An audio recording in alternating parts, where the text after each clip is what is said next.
बिस्मिल्लाहिर्रहमानिर्रहीम। अल्लाह के नाम से शुरू जो बड़ा मेहरबान नहायत करम करने वाला है, रहम करने वाला है। अस्सलाम वालेकुम स्टूडेंट्स, मैं हूं आपका टीचर आसिम नसर, ICS second year computer science के लिए यूनिव ग्रुप ऑफ इंस्टीट्यूशन की तरफ से ऑनलाइन लेक्चर्स के लिए हाजिर हूं। स्टूडेंट, यही रिक्वेस्ट कि डेफिनेटली कंफर्म 5 वक्त की नमाज़ अदा करें, अल्लाह ताला से तौबा इस्तग़फ़ार तलब करें, गुनाहों की माफ़ी मांगें और पूरी दुनिया के लोगों जानदारों के लिए जो है दुआ करें कि अल्लाह ताला ये वबा जल्द से जल्द ख़त्म कर दे।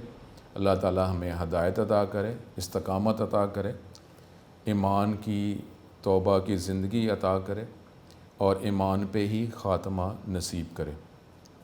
तो स्टूडेंट, जो लेक्चर जो था प्रीवियस टॉपिक से लेक्चर जो है वो हमने वेरिएबल डिक्लेरेशन, डिफाइनिंग इनिशियलाइजेशन, ये टॉपिक हमने स्टार्ट किया हुआ है।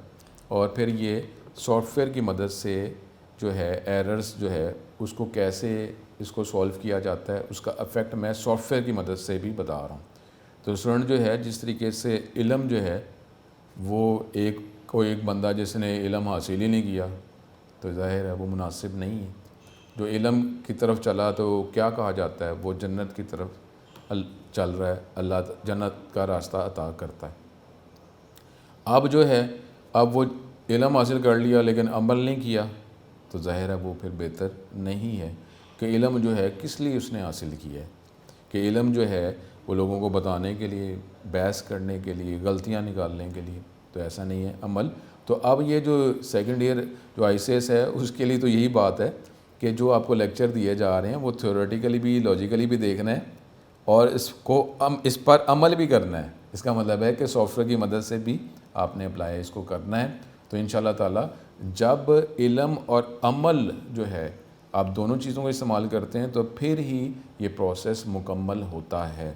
तो स्टूडेंट जो है आज के लेक्चर में जो हमने एरर्स जो हैं वो डिटेक्ट कैसे किए जाते हैं, लिखना तो आपने लॉजिकली पेपर में ही है, जिस तरीके से लाइंस में लिखना है, तरीका मैंने आपको बताया है, लेकिन आपको एक्स्ट्रा नॉलेज दे रहा हूँ कि ये आप जो है सॉफ्टवेयर की मदद से इसको कैसे देखा जाता है, क्योंकि जब सॉफ्टवेयर में करते हैं तो फिर आपकी डबल चेकिंग हो जाती है ना, मैचिंग हो जाती है। तो ये डिक्लेयरिंग, डिफाइनिंग और एरर जो है इसको हम सॉफ्टवेयर में कैसे करते हैं, तो इसको कंटिन्यू करते हैं। स्टूडेंट ये हम स्टार्ट करते हैं जिसमें हमने एरर्स जो है वो जो बोर्ड में क्वेश्चंस आए हुए हैं उसको पहले इस सॉफ्टवेयर की मदद से कर रहे हैं। अब ये कोशिश करें स्टूडेंट के आप इस ये जो वर्जन जो है, और स्टूडेंट का ये भी कोई था कि आप कोई और टूल भी अवेलेबल हैं, सी का जो प्रोग्राम, ये जो सिलेबस है ना, इसके लिए ये कोई हमारे पास फिक्स नहीं है कि ये टर्बो सी वर्जन 3 ही करना है। स्टूडेंट बहुत ज़्यादा सॉफ्टवेयर्स अवेलेबल हैं, लेकिन अभी अगर नॉर्मल वर्किंग की बात की जाए तो प्रैक्टिकल भी देने होते हैं ना। प्रैक्टिकल जो है फर्स्ट ईयर का प्रैक्टिकल फर्स्ट ईयर में नहीं होता, सेकंड ईयर के बाद पेपर्स के बाद होता है। तो अल्लाह करम करे कि नॉर्मल वर्किंग हो जाए तो प्रैक्टिकल देने पड़े। तो प्रैक्टिकल जब देंगे तो वहाँ पर सॉफ्टवेयर होगा, कंप्यूटर आपको प्रोवाइड किए जाएंगे, उधर सॉफ्टवेयर होंगे। अब अगर आपने किसी और सॉफ्टवेयर में वर्किंग कर रहे हैं, टूल में वर्किंग कर रहे हैं और वहाँ जाके कोई और सॉफ्टवेयर आपको प्रोवाइड कर दिया जाता है, तो सॉफ्टवेयर की भी तो फेमिलियरिटी का फैक्टर होता है ना, कि इसमें ऑप्शंस कौन कौन सी, मैंने कमांड्स कौन कौन सी देनी है। तो ये यूनिफॉर्मिटी के लिए कहा जाता है कि आप सारे स्टूडेंट जो है टर्बो सी वर्जन 3 इंस्टॉल करें। अगर टर्बो सी वर्जन 3 में वर्किंग कर रहे हैं, उसके बाद जो है डिफरेंट है, आप माइक्रोसॉफ्ट के डिफरेंट टूल्स हैं, स्टूडियो में आप कर सकते हैं। उसके बाद डिफरेंट जो है एनवायरनमेंट्स और भी हैं जिसके ज़रिए आप ये कर सकते हैं, यूज़ कर सकते हैं। लेकिन अब आप जब उसकी मैचिंग नहीं होगी प्रैक्टिकल में, तो पहले आप ये देखते रहेंगे कमांड्स कहाँ मौजूद है। हर एक की एनवायरनमेंट की, टूल की काम करने के कुछ तरीके तो होते हैं ना। मेन तो काम ठीक है, कोडिंग हो गया ठीक है, लेकिन आप वहाँ पहले देखेंगे कि जी कमांड किधर अवेलेबल है। तो इसलिए जो है आप यही इंस्टॉल करें। एक इतना हमें को मसला नहीं पड़ गया, एक हार्ड डिस्क जो है, एक कंप्यूटर में एक से ज़्यादा सॉफ्टवेयर भी उसको इंस्टॉल किया जा सकता है।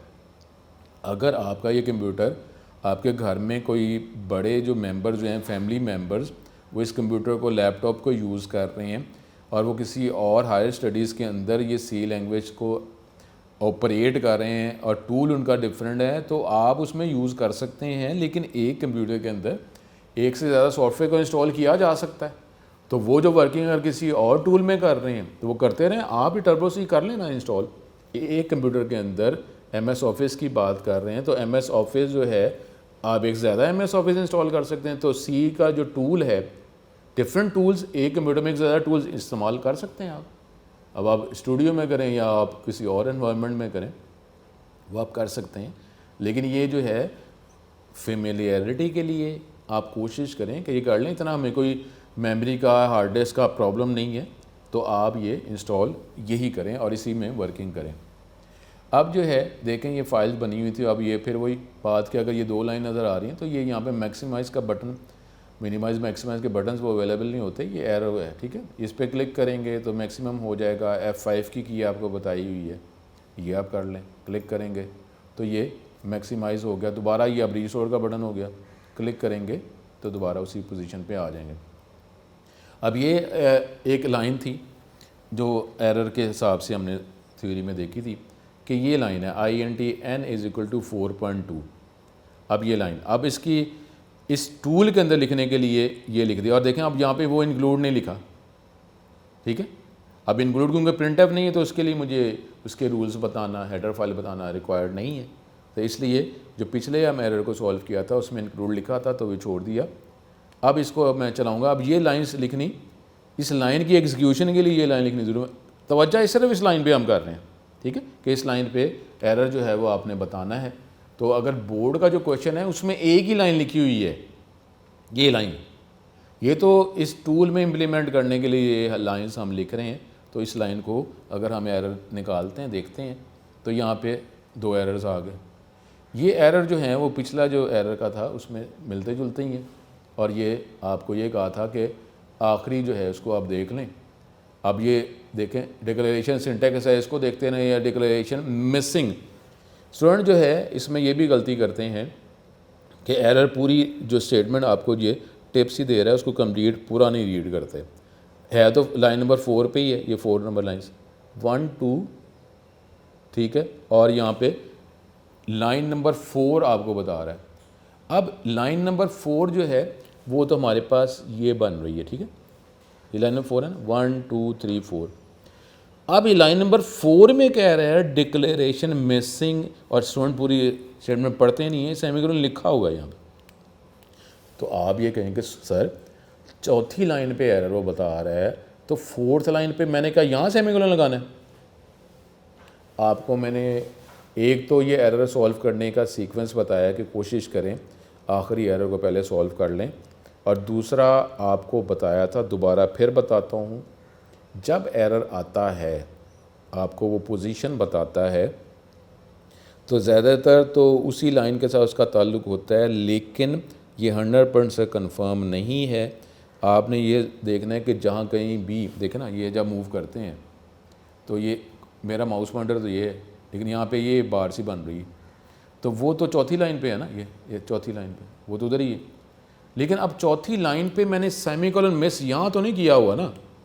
तो ये ज़हन में रखें कि जब कहीं एरर आता है तो उसका ताल्लुक ज़्यादातर तो उसी लाइन से होता है, लेकिन ये भी टिप माइंड में रखें कि उस एरर का ताल्लुक उस लाइन और उससे पिछली लाइन के साथ हो सकता है, ये लाजमी। क्योंकि अगर आप कहेंगे सर यहीं पे एरर आया हुआ है तो यहाँ पे वो कह रहे हैं सेमीकोलन लगाना, तो यहाँ कहाँ सेमीकोलन लगाना है। तो इसलिए जो है इस बात को भी दिमाग में रखें कि जब एरर आ जाए तो ज़्यादा तो उसी लाइन के साथ ताल्लुक़ होगा, लेकिन उस एरर का ताल्लुक जहाँ पे वो एंटर प्रेस या ये बार दिखा रहा है, जहाँ पे आप एंटर प्रेस करते हैं कर्सर चला जाता है, तो उस लाइन और उससे प्रीवियस लाइन के साथ भी उसका ताल्लुक हो सकता है, ठीक है। तो ये चीज़ ज़हन में रख लें कि सर वहाँ पे आया तो वहाँ तो सेमीकोलन मुझे कैसे पता चल रहा है। तो यहाँ पे ज़ाहिर है अब आप जो सी लैंग्वेज पढ़ रहे हैं तो इसको लॉजिकली जो जिस तरह थ्योरी में बताया जा रहा है उस पर तो आपने करनी है ना। तो इसलिए जो है सेमीकोलन इधर तो नहीं, लेकिन इससे पिछली लाइन पे आपने सेमीकोलन यहाँ लगाना है, ठीक है। तो अब जो है ये एंटर प्रेस करते हैं, कर्सर तो यहाँ आया ना, तो लेकिन यहाँ पे आपने इधर सेमीकोलन लगाएंगे ये। अब जब मैं इसको सर मैं कंपाइल करता हूँ, F9 करता हूँ, एग्जीक्यूट तो करना नहीं ना, इसका जवाब तो प्रिंट एफ करते हैं तो कोई आता है।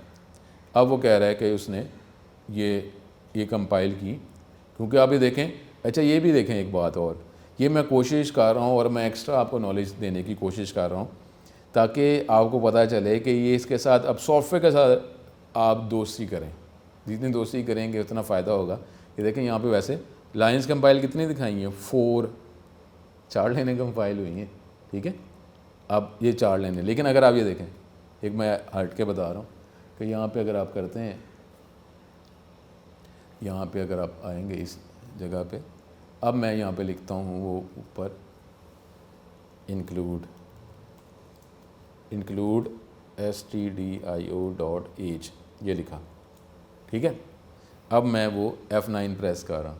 पहले कितनी लाइन कंपाइल की थी, 4, अब क्या होगी, ठीक है। ये स्टूडेंट इसके साथ अटैच हो जाए, कोई प्रॉब्लम नहीं, किसी तरह का भी प्रॉब्लम नहीं है। तो अब ये देखें, जब उसने लाइंस कंपाइल की हैं, ठीक है, तो उसने क्या दिखाया, 312 लाइंस। पहले कितनी लाइनें थी, 4, अब 312। अब ये देख लें, ये सारी तो लॉजिक्स हैं स्टूडेंट। अब आपको इतनी मेहनत करके आपको ये लेक्चर्स बताए जा रहे हैं, तो अब आप इसके तवज्जो ना करें तो फिर अब इसको हम क्या कहें, फिर अब क्या कह सकते हैं। 4 लाइन्स पहले बताई थी, अब कितनी बता रहा, 312 लाइन्स। तो 312 लाइन कहाँ लिखी हुई है, 4 लाइनें थी, मैंने 1 लाइन ही और लगाई है ना, ये 1 लाइन, तो 5 लाइनें कह देता वो। अब 312 लाइनें किधर से आ गई हैं, इसका मतलब है ये जो फाइल है stdio.h, इसके अंदर भी फाइल का नाम है ना, हेडर फाइल है, फाइल जो बनाते हैं। मेरी इस फाइल सोर्स फाइल का नाम क्या है, ये नाम है इसका। अब इसमें इस सोर्स फाइल में तो ये लाइनें हैं, लेकिन ये जो फाइल है इसकी भी तो कोई लाइन्स होंगी ना, इसके अंदर भी कोई लाइन्स लिखी हुई हैं। कभी मैं आपको ये भी दिखा दूंगा कि इसके अंदर क्या लिखा होता है, वो देख लेंगे, ठीक है। चले मैं देखता हूँ कि अगर आज टाइम है तो आज, नहीं तो नेक्स्ट लेक्चर में आपको कोशिश करके बताऊँगा कि इसको भी ज़रा ओपन करके देखते हैं। लेकिन अब उसके लिए ये है कि अब नॉलेज अगर दिया जा रहा है, एक्स्ट्रा नॉलेज दिया जा रहा है, अब आप कहेंगे सर ये क्या हुआ उसमें, तो ये आप इसके साथ मेरे साथ रहेंगे तो कोई प्रॉब्लम नहीं आएगा, ठीक है। तो अब ये देख लें, पहले 4 लाइन्स, अब 312 लाइन्स। अब 4 लाइनें छोड़ के बाकी लाइन्स कहाँ लिखी हुई हैं, इस फाइल में। तो अब उसने इन सारों को कंपाइल किया। तो अब ये जो है, ये हमारे पास वो एरर था। अच्छा, अब वो दूसरा जो हम ये एरर कर रहे थे, उसमें हमने बात की थी, ये हमने बात की थी कि ये अब वेरिएबल बनाया, एन उसका नाम है, इंटीजर टाइप बनाया, तो 4.2 रख दिया। अब ये एक लॉजिकल एरर है, वो उसने एनवायरनमेंट ने तो डिटेक्ट नहीं किया ना, लॉजिकल एरर तो डिटेक्ट नहीं करता। तो अब जो है वेरिएबल एन बनाया है इंटीजर टाइप का, तो 4.2 रखवा रहे हैं। ये आपके माइंड में आपकी डिज़ाइनिंग जो है वो बेटर नहीं है। वेरिएबल इंटीजर टाइप का बनाते हैं, न्यूमेरिक वैल्यू रखनी, तो उसमें तो लिखा होगा डेसिमल पॉइंट नहीं रखना। तो आप जो इंटीजर टाइप का बना रहे तो 4.2 क्यों रख रहे हैं, ये आपका एरर है, लॉजिकल एरर है। ये आपके माइंड में क्या चल रहा है, क्या आप चाहते हैं, तो वो तो डिटेक्ट नहीं ना करेगा ये, ठीक है। आगे आप एडवांस में आर्टिफिशियल इंटेलिजेंस की बात कर लें तो वहाँ पे ठीक आता है, लेकिन उसके अंदर भी तो नॉलेज, बेसिक नॉलेज प्रोवाइड किया ही जाता है, तो फिर ही वो लिंक करता है, ठीक है। तो ये सारी चीज़ें जो आपके ये एरर पे थी। अब जो है अगला जो हमने एरर्स देख रहे थे, उसमें ये आपके लिए रखी हुई है ताकि ये, अब ये एक था हमारे पास जो हमने देखा था। अब ये तीनों फाइलें ओपन हैं, ये अब इसको करेंगे मैक्सिमाइज़ तो हो जाएगा, हमें ज़रूरत नहीं है तो आप F5 प्रेस कर सकते हैं। ये जो है ये क्लोज़ करने का बटन होता है, ठीक है। क्लिक करेंगे, इधर क्लिक करते हैं तो ये देखें, ये इस पर मैंने क्लिक किया, सेव करना है, चेंजेस किए, मैंने कहा सेव है ऑलरेडी, मैंने कहा नहीं। इस पर आते हैं, इधर ये इसको मैंने क्लोज़ किया, ठीक है जी, क्लोज। अब ये रह गया, ठीक है। तो अब जो है मैक्सिमम करना है, इस पर क्लिक कर दें या F5 प्रेस कर दें। अब ये एरर्स, इसको अब एरर जो है ये पूरा प्रोग्राम ही दिया गया था। अब उसमें देखते हैं कि एरर्स क्या आते हैं। ये अब ये देखें, एक ही एरर आया, ठीक है जी।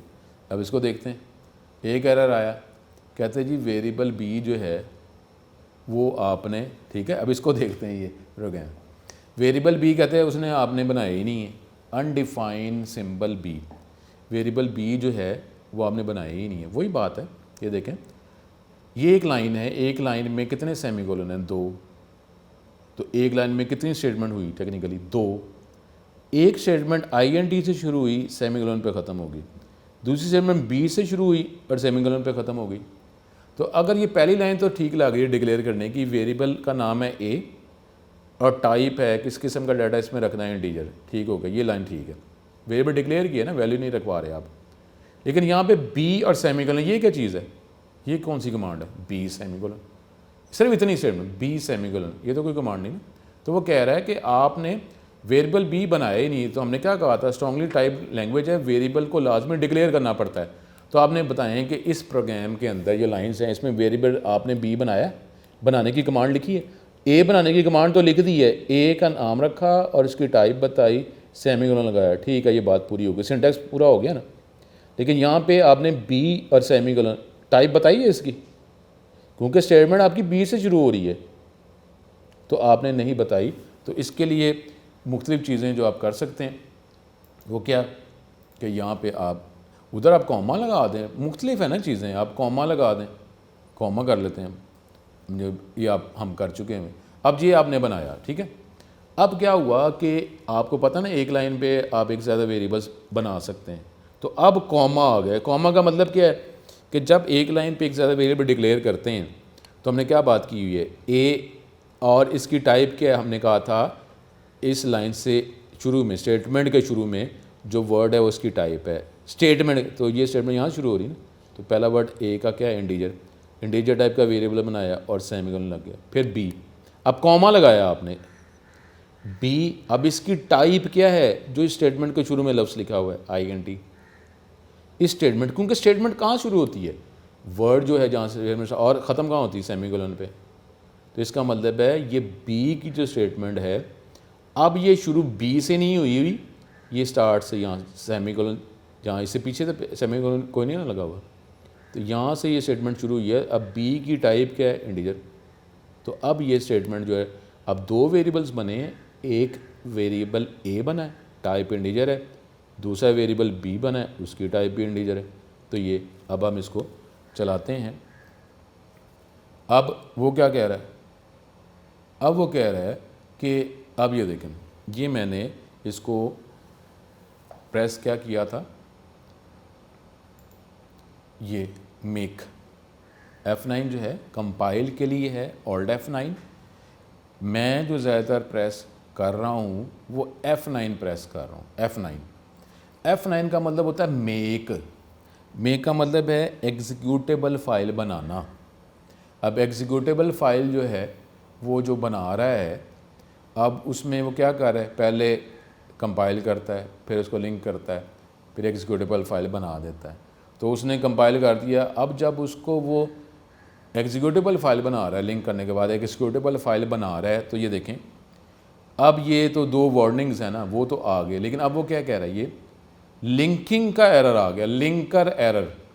और लिंकर एरर क्या बता रहा है, अनडिफाइंड सिंबल, और ये मेन जो है, ये देखिए मेन है, लेकिन यहाँ पे अंडरस्कोर, हमने अंडरस्कोर की बात की है ना कि वेरिएबल के नाम में, रूल्स फॉर नेमिंग वेरिएबल में कहा था कि अंडरस्कोर से रिकमेंडेड है कि आप वेरिएबल का नाम ना रखें। अब क्योंकि ये नाम कुछ ऐसे हो सकते हैं जो वो इस्तेमाल कर रहा है, तो अब वो यहाँ पे ये वो इसके लिए इम्पोर्टेंट है ना, स्टार्टिंग फंक्शन है, तो इसलिए यहाँ पे वो नाम अंडरस्कोर कर रहा है कि ये वो यूज़ कर रहा है ना कि इनिशियल स्टार्टिंग पॉइंट है, और उसमें कहा जा रहा है कि ये एक फंक्शन जो है उसका नाम MAIN स्मॉल होना चाहिए स्टार्टिंग ब्लॉक का। तो वो जब इसको लिंक किया जा रहा है तो कह रहा है कि इस प्रोग्राम के अंदर, कोडिंग के अंदर जो है कोई स्टार्टिंग ब्लॉक जो है स्मॉल MAIN का है ही नहीं।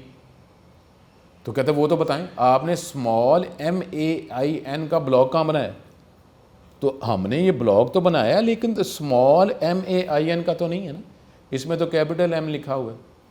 तो ये एरर आ गया, ये लिंकर ने बताया जब वो एग्जीक्यूशन फाइल, एग्जीक्यूटेबल फाइल बना रहा है। अब ये देखें, ये जब करेंगे तो अब जो है, अगर मैं अब वही कंपाइल में, अब देखें ये ऑप्शन ऑन हो गई हैं, मेक करता हूँ जिसमें ये सारे स्टेप्स परफॉर्म हो जाए, कंपाइल करूँगा तो सिर्फ सिंटेक्स एरर निकालेगा, फिर वो ये लिंकर वाला एरर नहीं निकालेगा, ठीक है। अब मेक करता हूँ, मैं F9 प्रेस करूँगा, तो F9 प्रेस किया तो अब ये जो है, अब वो लाइन उसने कंपाइल कर दी हैं, उसने एग्जीक्यूटेबल फाइल भी बना दी है। ये देखें VARERR3, ये मेरी फ़ाइल का नाम था ना, सोर्स फाइल का नाम क्या था, .c। जब एग्जीक्यूटेबल फाइल बनाई तो उसका नाम उसने क्या रख दिया, VARERR3.exe। और लिंकिंग के लिए लाइब्रेरी जो है उसने कौन सी अटैच की हुई है, ऑटोमेटिकली अटैच करता है cs.lib। ये लाइब्रेरी फ़ाइल है जिसके अंदर जो भी अगर कोई फंक्शंस अगर हम यूज़ कर रहे हैं तो उसकी ये सारी जो है कोडिंग इसके अंदर मौजूद है। ये ऑटोमेटिकली है, मैंने अभी तक जो प्रोग्राम चलाया कहीं पर भी मैंने cs.lib को कहीं पे लिंकिंग में स्टेप में कहीं नहीं बताया। ये एक स्टैंडर्ड लाइब्रेरी फ़ाइल है जिसके साथ अटैच होती है। इसके अलावा अगर कोई फंक्शन यूज़ करते हैं तो फिर आप लाइब्रेरी फ़ाइल का नाम देना पड़ता है, ठीक है। अदरवाइज़ जो है इसके लिए हमें लिखना नहीं पड़ता, ठीक है। तो ये जो है ये मेरे पास ये एरर्स थे, और एरर हमने क्या बताए थे कि यहाँ पे कॉमा लगा दें, तो या आप अलग अलग लाइनों पे वेरिएबल बना दें, एक ही लाइन पे भी वेरिएबल बनाए जा सकते हैं। कैसे, जो हमने कर चुके हुए हैं, किस तरह कर दें, यहाँ पे सेमीकोलन कर दें, स्टेटमेंट ख़त्म कर दी, यहाँ पे दोबारा स्टेटमेंट स्टार्ट कर दी और आपने ये बना दिया, ठीक है। ये भी सही, ठीक है, सही कर सकते हैं आप, ये कर लें। या फिर वो आप जो है वही जो बात मैं आपसे कर रहा हूँ कि आप ये इधर जाके आप कॉमा लगा दें, इस तरह कर सकते हैं, ठीक है। और वो ऊपर आपने ख़त्म करना है। तो ये हमारे पास जो है ये एरर जो थे वो हमने सॉल्व किया। अब मज़ीद कोई अगर एरर जो है, ये मैं जो बटन प्रेस कर देता हूँ वो ये F3 जो है फ़ाइल को ओपन करने की जो पहले से बनी हुई है, तो मैं F3 जो है कीबोर्ड से प्रेस करता जा रहा हूँ। F3 प्रेस करूँगा, ये फ़ाइलें बनी हुई हैं। तो एक फ़ाइल हमारे पास जो आखिरी जो हमने डिस्कस की थी वो ये अब ये जो है इसको हम देखते हैं। अब ये प्रोग्राम था जो बोर्ड का, ये क्वेश्चंस भी हैं, इस तरीके से आपने किया। डिक्लेयरिंग का था वो हम कर चुके थे, अब एरर्स की हम बात कर रहे हैं। अब इसको अगर हम चलाते हैं, वो F9 में प्रेस कर रहा हूँ। अब एरर जो है वो एक एरर आ गया, डिक्लेरेशन टर्मिनेटेड इनकरेक्टली। उसने कहा है, एरर उसने दिखाया है कि डिक्लेरेशन जो है वो आपने सही तरीके से ख़त्म नहीं की।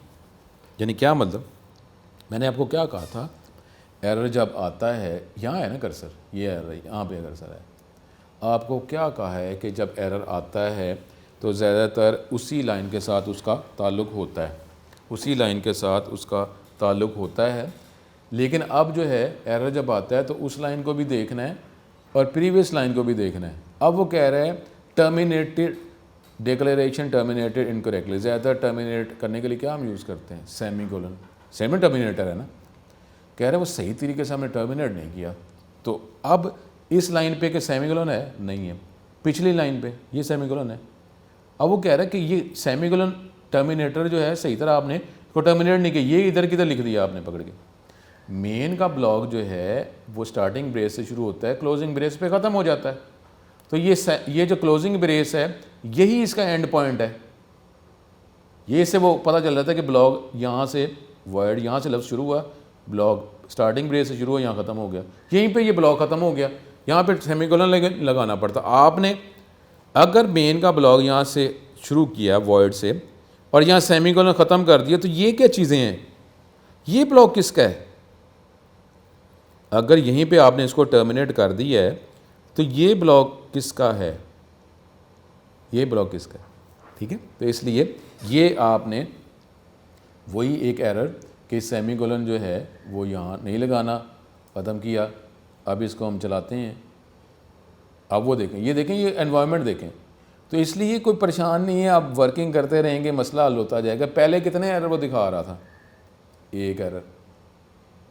तो जितनी उसके पास नॉलेज है उसको इस्तेमाल करते ही वो यूज़ कर रहा है ना।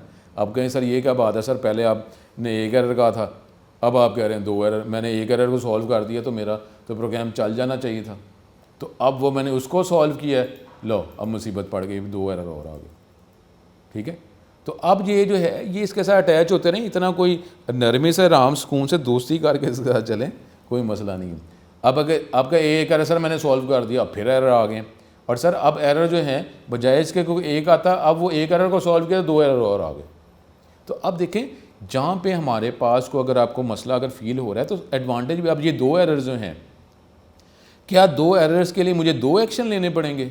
एक एरर को सॉल्व करने के लिए एक तरीका, दूसरे एरर को सॉल्व करने का अलग तरीका। लाइन नंबर 5, 1 2 3 4 5, फिर वही बात आ गई। कि लाइन नंबर तो 5 कहता है और लाइन नंबर 5 1 2 3 4 ये लाइन है। देखें दोनों पे जब जाते हैं कर्सर तो मेरा ये इधर है, ठीक है, लेकिन ये जो है ये मेरा पॉइंटर से माउस पॉइंटर, लेकिन जब आप मूव करते हैं तो आप उसी ये इंडिकेटर ये लाइन दे रहे हैं 5 पे ही, दोनों एरर्स का ताल्लुक 5 नंबर पे 1 2 3 4 5। तो अब यहाँ पे वही हम बात पहले भी कर चुके हैं, डिक्लेरेशन मिसिंग। उधर क्या था, डिक्लेरेशन टर्मिनेटेड इनकरेक्टली, कि आपने गलत जगह पे सेमीकोलन लगा दिया। अब यहाँ पे क्या कह रहा है, इस सेमीकोलन जो है कहीं लगाना था, लगाया नहीं है आपने, तो अब यहाँ पे इधर लगाना है क्या। अब मैंने क्या कहा है कि एरर अगर आता है आखिरी एरर को देखें और इसके साथ जो है एरर का ताल्लुक उस लाइन और इससे प्रीवियस लाइन के साथ होता है। तो स्टूडेंट जितना ये आप ये जो हम कर रहे हैं ना कमांड्स, ये इसको अप्लाई कर रहे हैं, ये लाजमी करें, क्योंकि ये छोटी छोटी बातें चैप्टर 9 हम कर रहे हैं एलिमेंट्स ऑफ सी। जब तक आप मेन एलिमेंट छोटी छोटी चीज़ें नहीं करेंगे आगे काम कैसे होगा, ठीक है। तो इसलिए इस पर तवज्जो करें। तो ये जो है ये हमारे पास जो है इसको हम सॉल्व करेंगे। तो मैंने सेमीकोलन यहाँ नहीं लगाया, यहाँ पे एंड पे जाकर ये लगा दिया, ये है सेमीकोलन।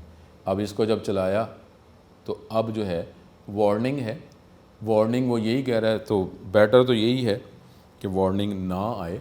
वो कह रहा है वेरिएबल ए तो बना लिया है, तो उसको इस्तेमाल तो कर ही नहीं रहे आप, तो वेरिएबल बनाया किस लिए, ठीक है। अभी जो है वेरिएबल को बनाना इस्तेमाल करना, बना तो रहे हैं, वैल्यू भी रखवा रहे हैं, लेकिन यूज़ नहीं कर रहे।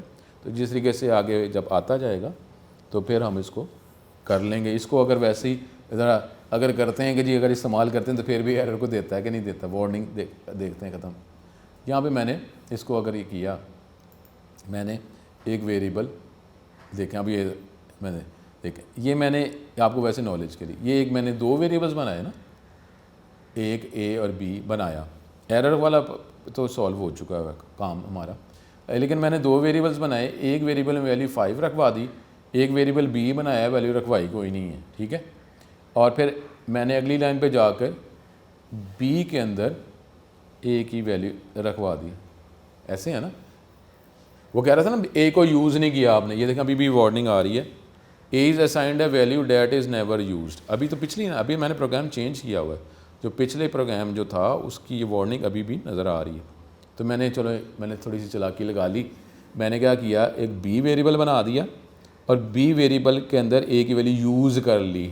अब ये वार्निंग निकल जानी चाहिए ना कि ए आपने वेरिएबल की वैल्यू असाइन तो की है लेकिन इसको यूज़ नहीं किया। अब मैंने यूज़ कर लिया, ए वेरिएबल की वैल्यू मैंने असाइन की वैल्यू 5 और वो वैल्यू बी में स्टोर करवा दी, मैंने यूज़ कर ली। चलें जी, वैसे ही आपके नॉलेज के लिए। अब ये देखो, अब वही बड़ा चलाक है, वो क्या हुआ, वो कहते बी को तो आपने यूज़ कर लिया है, अब आपने बी नहीं ए को तो यूज़ आपने कर लिया है, अब बी को यूज़ नहीं किया, ठीक है। तो इस तरीके से अब वो ए की तो जान छूट गई है कि ए वेरिएबल की वैल्यू 5 रखवाई और ए की वैल्यू बी में रखवा दी। अब उसने वार्निंग देनी शुरू कर दी कि अब आपने बी वेरिएबल किस लिए बनाया है, बी ए की वैल्यू बी में रखवा दी, ए की वैल्यू बी में रखवा दी, तो बी की वैल्यू किधर यूज़ हुई है, आपने देखें ए की वैल्यू बी में रखवाई ना।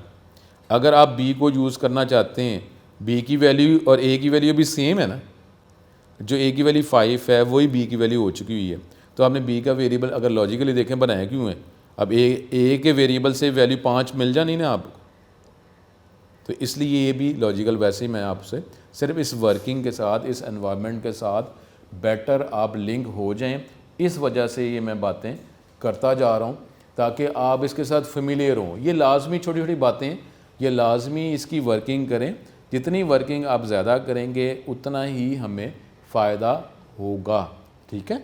तो ये जो है, अब ये आपको एक्स्ट्रा बता रहा हूँ, ये अगर आपको ये वैसी नॉलेज के लिए कि अब जो है वो हम प्रिंट एफ की बात करते हैं ना, मैं सिर्फ प्रिंट एफ वैसे ही सुन, अभी आपको सिर्फ इसके साथ फेमिलियर होने के लिए बता रहा हूँ।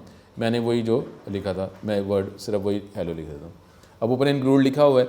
अब ये stdio मैं आपको कहा था कि मैं आपको बताऊँगा। अब stdio.h इसके अंदर प्रिंट एफ के क्या कहा हुआ है, डेफिनेशन रूल्स प्रोटोटाइप पड़ी हुई है STDR में। उसके साथ जब ये कंपाइल करते हैं तो क्या बताता है, ये 314 लाइंस उसने उसको कंपाइल की हैं, ठीक है। अब जो है ये यहाँ पे इसको हम देखते हैं, ये हमारे पास F3, ये आपको नॉलेज सुन, ये वैसे ही एक्स्ट्रा आपको नॉलेज दे रहा हूँ, ठीक है, इसमें ऐसे परेशान होने की ज़रूरत नहीं है। ये देखें .h हेडर फाइल के लिए होता है, और यहाँ पे ये जाके मैं पीछे चला जाता हूँ टर्बो C, ये डॉट जो है ना, ये अगर डॉस किसी को आती है तो एक लेवल पीछे जाने के लिए होता है। देखें बिन से मैं एक लेवल पीछे चला गया, और यहाँ पे इंक्लूड है, जो ऊपर ये बदलता रहेगा, ये देखें पाथ, ये देखें टर्बो C इंक्लूड। इधर यहाँ पे हम किसको इंक्लूड किया था, stdio.h को, ठीक है। अब यहाँ पे stdio.h